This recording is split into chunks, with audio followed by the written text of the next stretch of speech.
Колку наученото во теоретската настава може да се примени на терен во услови кога природата, особено во зима, знае да биде немилосрдна. Питомците од втората година на Војната академија 15 дена на Попова шапка практично го спроведуваат она што го научиле при студирањето. 33-цата питомци, меѓу нив и припаднички на понежниот пол, подготвени се да одговорат на предизвиците.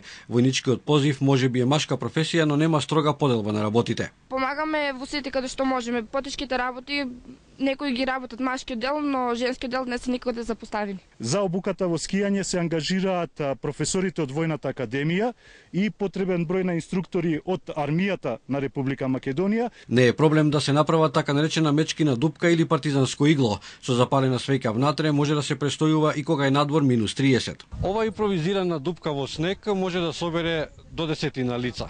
Разликата во температурата внатре и надвор е меѓу 15 до 20 степени. Дел од обуката е и совладувањето на скијачките вештини. Меѓу припадниците се и четворица од Црнагора. Немаат проблем со комуникацијата и веќе добро го говорат македонскиот јазик. Јанко Марковиќ можел да студира на академиите во Србија или Грција, но сепак ја одбрал Македонија. Па за јазик не можам да кажам дека представува бариера, бидејќи разбираме се.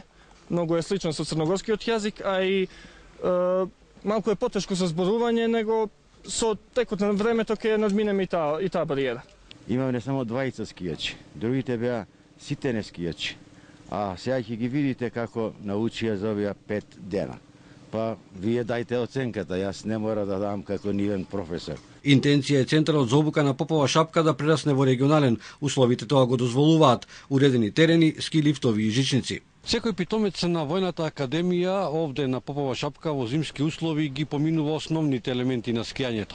Натамошната обука се изведува во единиците на армијата на Република Македонија.